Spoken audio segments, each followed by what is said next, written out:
청취자님들 한번 상상해 보세요.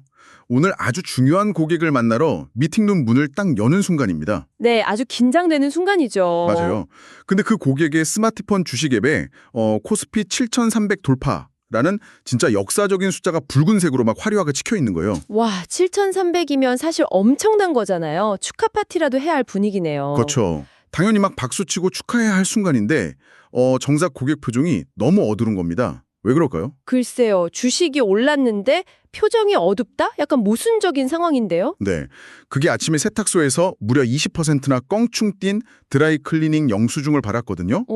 그리고 마트에 갔더니 장바구니 물가가 너무 비싸서 막 뒷목을 잡으신 거죠. 아, 그러니까 겉으로는 코스피 7천 시대라는 화려한 파티장인데 정작 내 지갑은 얇아지니까 너무 추워서 코트를 껴입고 있는 그런 상황인 거군요. 딱 그겁니다. 집값이나 주식은 막 오르는데 내 통장 잔고는 왜 이 모양인가? 이 기막힌 모순을 대체 어떻게 설명해야 할까요? 네, 영업 현장에서 고객을 딱 만났을 때 바로 이 지점을 파고들어야 하는 거죠. 맞습니다.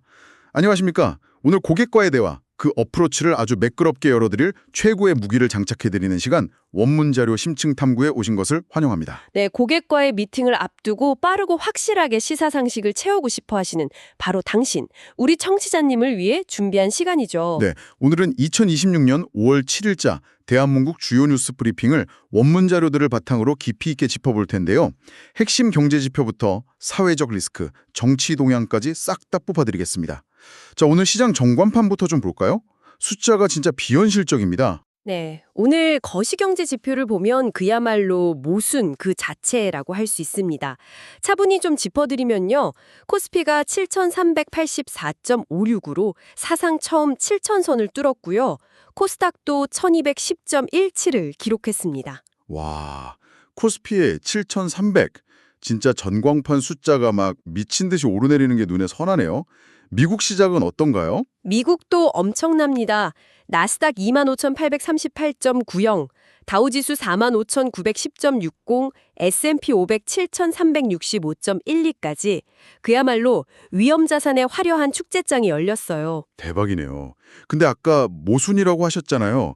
뭔가 다른 지표도 있나요? 여기서 진짜 흥미로운 부분이 나옵니다. 시장의 공포를 먹고 자라는 안전자산 그리고 대체자산도 지금 최고치거든요. 환율이 1,448.5원이고요. 금값이 4,701.80, 그리고 비트코인이 무려 1억 1,972만 9천 원입니다. 아니 잠깐만요. 우리가 보통 그 교과서에서 배울 때는 주식 같은 위험 자산이 막 오르면 금 같은 안전 자산은 좀 떨어지거나 안정돼야 하는 거 아닌가요? 맞아요. 정상적인 시장이라면 그게 맞죠. 근데 둘 다 동시에 이렇게 폭등한다는 건 사람들이 지금 돈을 벌면서도 속으로는 뭔가 엄청 불안해하고 있다는 뜻이 같은데요? 와, 아주 정확한 통찰이십니다. 시장이 겉으로는 환호성을 막 지르는데 동시에 극도로 겁을 먹고 있는 거예요. 그럼 그 공포의 실체가 대체 뭔가요? 그게 바로 앞서 말씀하셨던 세탁소 영수증, 즉 인플레이션입니다. 지난달 소비자 물가 상승률이 2.6%로 뛰었거든요. 아, 2.6%요? 체감 물가는 훨씬 높을 텐데 왜 이렇게 뛰는 거죠? 이게 이유가 있습니다. 중동 사태 여파로 석유류 가격이 무려 20% 넘게 급등했거든요. 아, 근데 유가가 20% 뛰면 보통은 그냥 주유소 기름값 비싸지겠네 이러고 마는데 이게 어떻게 동네 세탁소 가격표까지 싹 다 바꿔놓는 거죠? 그게 원유라는 게 사실 현대사회의 거의 모든 핏줄을 타고 흐르잖아요. 석유 가격이 오르면 드라이클리닝에 쓰이는 필수 용제 가격이 폭등합니다. 아, 용제도 석유로 만드니까요. 그렇죠. 그리고 플라스틱 옷걸이 가격도 오르고요. 세탁소로 세탁물을 나르는 트럭 운송비나 자동차 수리비까지 싹 다 오르는 겁니다. 와, 저 멀리 중동에서 터진 문제가 아주 미세한 모세혈관을 타고 우리 동네 세탁소 사장님 마진율까지 갉아먹는 거군요. 맞습니다. 생활 물가 전반으로 번지는 거죠. 이제 인플레이션 우려를 키우는 핵심입니다. 그렇군요. 그럼 반대로 중동 상황이 좀 나아지면 우리 지갑 사정도 좀 나아지는 걸까요? 지금 국제 정세는 어떻게 돌아가고 있습니까? 다행히 조금 긍정적인 시그널이 있습니다. 트럼프 미국 대통령이 그동안 강행하던 프로젝트 프리덤 작전을 전격 중단했어요. 오, 프로젝트 프리덤을 중단했다고요? 군사작전 한계를 인정한 건가요? 네, 맞습니다. 그리고 다음 주 미중 정상회담 전에 이란과의 협상이 타결될 가능성이 크다고 직접 밝혔거든요. 미국은 이란 핵 중단이랑 고농축 우라늄 확보를 요구하고 있고 이란도 조건을 검토 중입니다. 아, 종전 기대감이 커지고 있군요. 그럼 호르무즈 해협도 좀 안정이 될까요? 네, 그 기대감 덕분에 해협 개방 가능성이 커지면서 국제 유가가 100달러 아래로 급락을 했고요. 글로벌 주식이나 채권 시장이 강세를 보인 거죠. 야, 다행이네요. 그럼 이제 안심해도 되는 건가요? 아, 방심하기엔 이릅니다. 여전히 돌발 변수가 있거든요. 호르무즈 해협에서 나무호라는 선박에 폭발 사고가 났어요. 지금 두바이 항으로 예인돼서 이게 외부 공격인지 내부 폭발인지 조사할 예정입니다. 아, 또 무슨 변수가 터질지 모르는 거네요. 그렇죠. 불확실성이 여전한 겁니다. 자, 정치자님들. 여기서 고객과의 대화를 이끌어갈 아주 자연스러운 어프로치 포인트가 하나 나옵니다. 고객이 주식 수익률 자랑하실 때 같이 막 기뻐해 주시고요. 네, 축하가 먼저죠. 그러면서 딱 덧붙이는 거죠. 대표님, 코스피 7000 시대 정말 축하드립니다.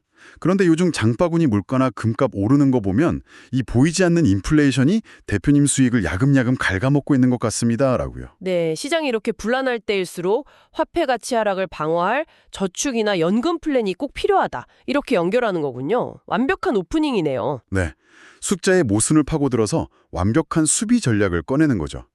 자, 그럼 이걸 한번 풀어보죠. 시장이 이렇게 불안정하다면 결국 우리가 믿을 건 우리 증시를 이 7천선까지 끌어올린 든든한 대기업들 뿐일까요? 이걸 더 큰 그림과 연결해보면요. 겉보기에 잘 나가는 기업들도 내부적으로는 엄청난 골머리를 앓고 있습니다. 아, 내부 디스크요? 사실 저도 최근 뉴스에서 봤거든요. 삼성전자랑 SK하이닉스에서 성과급 논란 시작된 거요. 네, 맞습니다. 반도체주가 삼성전자는 26만 원, SK하이닉스는 160만 원을 넘기며 급등했는데 정작 내부는 시끄럽죠. 그게 지금 국내 노조 총파업 예고를 넘어서 중국 현지 공장 직원들까지 임금 인상 요구하면서 번지고 있다면서요. 노사 갈등이 막 해외로 확산되는 느낌이에요. 네, 잘 보셨습니다. 근데 더 심각한 건 시스템의 치명적인 실패 사례예요. 쿠팡 사태 혹시 보셨나요? 쿠팡 1분기에 엉청한 영업 손실 났다는 그 기사요. 무려 3,500억 원 적자라고 하던데 왜 그렇게 된 겁니까? 그 원인이 대규모 개인정보 유출 사고 때문이었습니다. 아니, 정보 유출 사고 한 번 났다고 해서 3,500억 원이나 손실이 난다는 게 사실 잘 상상이 안 가거든요. 벌금을 그게 많이 낸 건가요? 그게 벌금만의 문제가 아닙니다. 신뢰가 무너진 비용이죠. 유출 사고가 터지니까 유료 회원들이 대거 이탈해버린 거예요. 아, 매월 결제하던 사람들이 다 빠져나갔구나. 네, 물론 김범석 의장이 유료 회원 대다수가 복귀해서 내년부터는 수익성이 개선될 거다라고 밝히긴 했지만요. 기업의 보안 리스크가 얼마나 무서운지 보여준 거죠. 그렇네요. 근데 기업 리스크 하니까 생각나는 게 진짜 좀 교묘하게 자산 빼돌리는 일들도 있더라고요. 국세청이 터널링 수법으로 탈세한 31개 기업 세무조사 들어갔다는 기사 보셨죠? 네, 봤습니다. 챙긴 사익이랑 탈루 혐의 금액만 무려 2조 원에 달한다는데 아니 대체 터널링이 뭡니까? 뭐 땅굴이라도 파는 건가요? 비슷한 개념입니다. 이게 합법의 탈을 쓴 착취거든요. 대주주가 몰래 자기 개인 회사를 세우고 상장된 본체의 일감이나 핵심 기술을 그쪽으로 헐값에 넘기는 수법입니다. 아, 듣고 보니까 딱 그건데요. 마을 공동 저수지가 있는데 거기서 자기 집 앞마당 수용장으로 몰래 파이프를 딱 연결해서 물을 콸콸 빼돌리는 거네요. 와, 비유가 아주 찰떡이네요. 딱 그겁니다. 이게 재무제표상으로는 뭐 정상적인 거래처럼 보일 거 아니에요. 결국 그 회사를 믿고 투자한 불특정 다수의 개인 투자자들만 막 엄청난 피해를 입는 거잖아요. 맞습니다. 그래서 정부 제재도 대폭 강화되는 추세예요. 경제 시스템 구멍을 악용하는 사례가 너무 많으니까요. 농지 투기 문제도 그렇잖아요. 네, 정부가 농지 투기 막으려고 실제 농사 안 짓는 소유자한테는 처분 명령 의무화하고 이행 강제금도 엄청 높이기로 했죠. 거기다가 우리 서민들 피눈물 나게 하는 보이스피싱이나 기획 부동산 사기도 조직적으로 진화하고 있고요. 그래서 오죽하면 수사관이 직접 조직에 잠입하는 위장수사 특별법안까지 추진하겠습니까? 신분을 숨기고 잠입하는 거요? 영화에서나 보던 건데. 네, 물론 함정수사 남용 우려도 분명히 존재하긴 합니다만 그만큼 조직 사기 범죄가 심각하다는 반증인 거죠. 자, 그럼 이게 다 무슨 의미일까요? 청취자님들, 고객에게 수익성 높은 투자 상품을 권하는 것도 중요하지만요.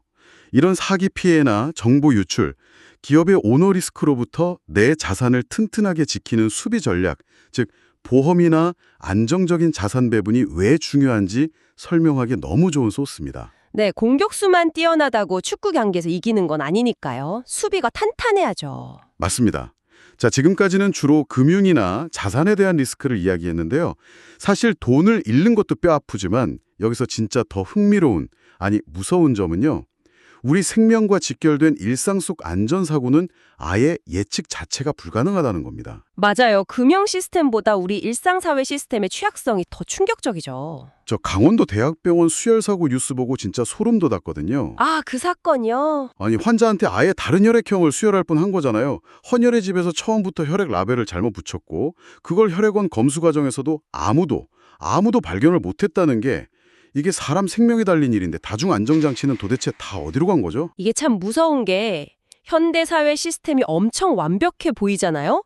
근데 결국 중요한 질문을 던지게 하죠.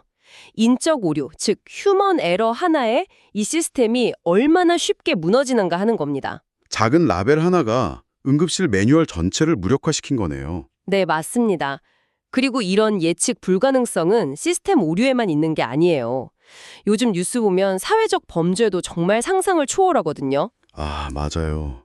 그 20대 친부가 3살짜리 아들이 기저귀 찼다는 진짜 말도 안 되는 이유로 돌침대에 내팽개쳐서 숨지게 한 사건이요. 네, 구속 기소됐죠. 근데 더 충격적인 건 과거에도 학대 의심 신고가 있었는데 무혐의 처분으로 풀려났었다는 전력이 있다는 겁니다. 아, 그런 전조 증상이 있었는데도 시스템이 못 막은 거군요. 또 있습니다.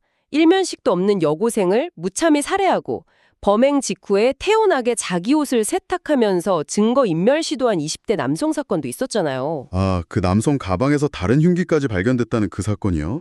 진짜 평범한 일상을 살다가 언제 어디서 이런 끔찍한 일을 당할지 모른다는 게 너무 무섭습니다. 네, 그래서 이런 불안감 때문에 아예 책임을 회피하려는 현상까지 나타나고 있어요. 수학여행 데이터 보셨나요? 아, 수학여행이요? 요즘 지역별로 차이가 엄청 심하다면서요. 네, 극명합니다. 대구 지역 초등학교는 100% 수학여행을 추진했는데 서울은 단 5%만 계획했어요. 잠깐만요. 서울이 5%요? 아니, 아이들이 얼마나 수학여행을 기다리는데 왜 그렇게 취소를 한 거죠? 학부모 민원 부담 때문이죠. 어디서 무슨 안전사고가 터질 줄 모르니까 교사들이 그 무거운 책임을 다 떠안기가 두려운 겁니다. 아, 그렇겠네요. 대구는 왜 100%다 가는 거죠? 대구는 교육청에서 안전인력을 직접 지원해줘서 교사들 부담을 덜어줬거든요. 지금 교육부에서도 부랴부랴 교사 면책 강화 대책을 마련 중이라고 합니다. 시스템이 책임지지 않으니까 결국 개인이 움츠러들 수밖에 없네요. 게다가 재난 상황 이용해서 돈 챙기는 사람들도 있잖아요. 네, 이재명 대통령이 질타했던 이른바 산불 카르텔 사건이죠. 산불 복구 사업 맡은 업체들이 알고 보니까 부실 유령 업체들이었다는 그 기가 막힌 사건요. 산림청이 전수조사 들어간다고 하더라고요. 맞습니다. 재난 상황조차도 누군가에게는 부당한 이익의 수덩이 되는 씁쓸한 현실입니다. 청취자님들, 바로 이 지점입니다. 이렇게 예기치 못한 의료사고나 묻지마 범죄, 일상의 위험들을 개인이 아무리 조심한다고 100%다 피할 수 있을까요? 절대 불가능하죠. 그렇습니다. 그래서 질병이나 상해보험이 단순한 금융상품이 아니라 이 통제 불가능한 불확실성에 대비하는 유일한 안전벨트라는 걸 고객에게 강력한 스토리텔링으로 어필해 보시기 바랍니다. 아주 훌륭한 접근입니다. 자, 이제 안전과 시스템에 대한 불안감을 쭉 짚어봤는데요. 이 사회 시스템의 가장 근간이 되는 국가 단위의 룰, 바로 정치와 사법 동향으로 한번 넘어가 볼까요? 여기서 잠깐 저희 방송 원칙 하나 명확히 짚고 넘어가겠습니다. 네, 중요하죠. 지금부터 다룰 내용에는 양극단의 예민한 정치적 사안들이 포함되어 있습니다. 저희는 좌우 어떤 정파나 입장도 지지하지 않고요. 오직 오늘 나온 원문 자료에 담긴 팩트만을 객관적으로 전달해 드립니다. 우리 청취자님들의 시사상식을 넓혀드리는 데는 목적이 있다는 점 분명히 선언합니다. 네, 철저하게 중립적인 팩트체크로만 진행하겠습니다. 먼저 정치지형 업데이트입니다. 오늘 아주 굵직한 이슈가 있죠. 무려 39년 만에 개헌안이 국회 표결에 붙여집니다. 39년 만이요. 와, 진짜 역사적인 날이네요. 핵심 내용이 뭔가요? 두 가지입니다. 하나는 불법 비상계엄에 대한 국회의 통제권을 강화하는 거고요. 또 다른 하나는 5.18 민주화 정신을 헌법 전문에 수록하는 내용입니다. 여야 반응은 좀 어떤가요? 국민의힘은 이걸 당론으로 반대하고 있어서 통과는 불투명한 상황입니다. 야당 쪽 움직임은요? 더불어민주당은 한병도 의원을 새 원내대표로 선출했는데요. 다가오는 지방선거 역풍을 우려해서 이른바 조작기소 특검법 처리 시기를 조절하겠다고 밝힌 상태입니다. 아, 정치권 수싸움이 아주 치열하네요. 비상계엄하니까 떠오르는데 한덕수 전 국무총리 재판 결과도 오늘 나오지 않습니까? 네, 12.3 비상계엄 내란 가담 혐의 항소심 선고가 오늘 열립니다. 1심에서는 무려 징역 23년이라는 중형이 선고됐었죠. 1심 형량이 엄청 무거웠네요. 그리고 북한 동향도 좀 심상치 않던데요? 맞습니다. 북한이 개정 헌법에서 통일이라는 문구를 완전히 삭제했습니다. 그리고 남북을 별개의 두 국가 관계로 명문화한 사실을 확인했죠. 다만 한국을 제1적대국으로 규정하는 직접적인 표현은 이번에 포함하지 않았습니다. 수위를 약간 조절하는 느낌이군요. 정치권뿐만 아니라 사법계 이슈도 만만치 않죠. 그 부장판사 뇌물 사건은 진짜 충격적이던데요? 네, 법을 수호해야 할 사법계가 크게 흔들렸죠. 공수처가 현직 부장판사를 재판에 넘겼습니다.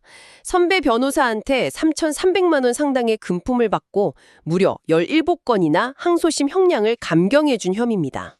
서울고검 감찰 TF에서 조사를 했는데요. 이화영 전 부지사 조사 당시에 실제로 술자리가 있었다는 결론을 내리고 대검에 보고했습니다. 아, 술자리가 진짜 있었다고 결론이 났군요.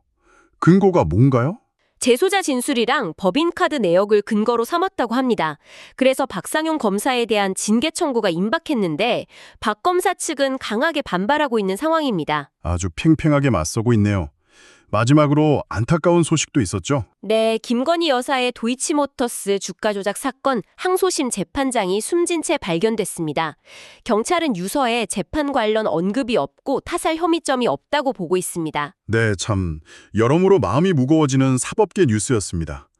청취자님들, 고객과 대화하다 보면 이런 정치나 사회 이슈가 자연스럽게 튀어나올 때가 있잖아요. 네, 분위기 전환용으로 자주 나오죠. 그럴 때 어느 한쪽으로 치우쳐서 논쟁하지 마시고요. 아, 대표님, 저도 최근에 이런 이슈들이 쟁점이 되는 걸 브리핑에서 들었는데 참 복잡하더군요. 정도로 부드럽게 이어가는 윤활유로한 꼭 활용하시길 바랍니다. 네, 영업 현장에서는 중립을 지키면서 공감대만 형성하는 게 가장 현명한 방법이죠. 맞습니다. 자, 숨갑게 달려온 오늘의 심층 분석, 이제 슬슬 마무리를 해볼까요? 오늘 바깥 날씨는 어떻습니까? 네, 오늘 전국이 대체로 흐립니다. 오후부터는 수도권 등 중부지방에 비가 내릴 예정이고요.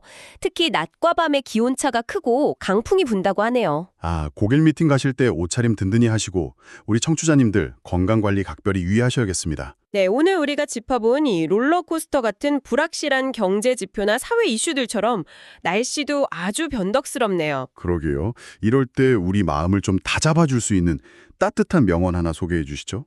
네, 파울로 코엘료의 명언을 하나 준비했습니다. 언제나 현재에 집중할 수 있다면 행복할 것이다. 언제나 현재에 집중할 수 있다면 행복할 것이다. 아, 좋네요. 네, 우리가 이렇게 복잡한 보험과 경제 지표, 또 무거운 정치나 사회 뉴스를 매일 살피는 이유가 뭘까요?